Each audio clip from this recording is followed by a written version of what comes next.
League is one hazard 20-year-old Connor Bradley doesn't fear despite being catapulted into a Liverpool team chasing 3 trophies in Jurgen Klopp's final campaign. It was far more grueling for the buccaneering fullback last season when he ended up playing 62 games for lone club Bolton and his country, Northern Ireland. Though the stakes are clearly raised at Anfield, they host Brighton on Sunday as Premier League leaders. Bradley is bursting with vim and vigour after a whirlwind couple of months since being called up to replace the injured Trent Alexander-Arnold. "I'm used to hectic schedule. I played far more last year," he reports matter-of-factly. "I remember winning the Papa John's final in front of 70,000 at Wembley and then flying to Exeter for a league game. We were all tired but I managed to score the winner. It was a wee nutmeg on the goalkeeper, so it was a decent one to be fair.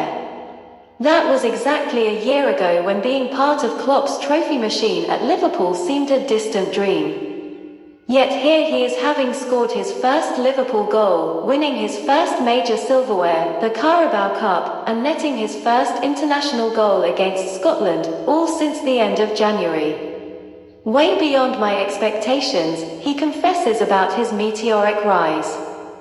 "I've tried to take everything in my stride and do the same things I did at Bolton. It's working at the minute. My loan was hugely important. League One is tough and it let me know I could play men's football." Bradley was a winger until he was converted into a right-back at the Liverpool Academy. Having Alexander-Arnold in the same position could have been perceived as a problem, but the young Ulsterman hopes the versatility he shares with Trent means they could feature together. "I can learn so much off Trent, so it's a blessing in that way to have him here," he says.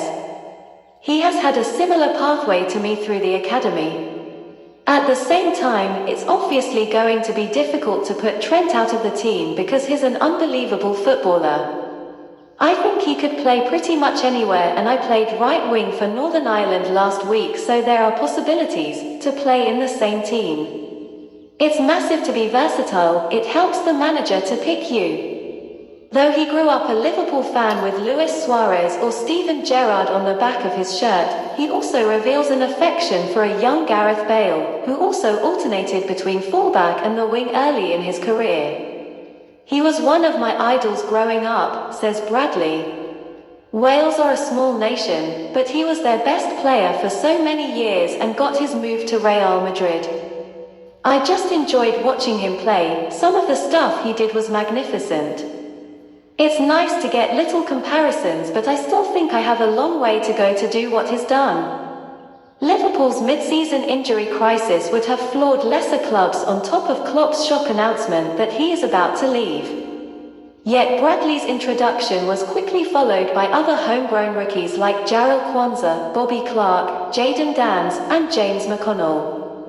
They have given the whole club a shot in the arm and all featured in the remarkable Carabao Cup final triumph against Chelsea. Bradley's own eureka moment came after Alexander-Arnold had been crocked and he stepped up to score in a 4-1 Premier League win against Chelsea at Anfield. "It's difficult trying to break into one of the best teams in the world, and that was probably the game where I thought, right, I can do this," he explains. "It was a big moment where I realized it was possible for me. My friends were over for the game. We were back at my apartment afterwards and I remember saying, 'What's just happened?' It was like crazy. The next couple of days were just crazy. I couldn't believe what was happening, to be honest." Having fellow academy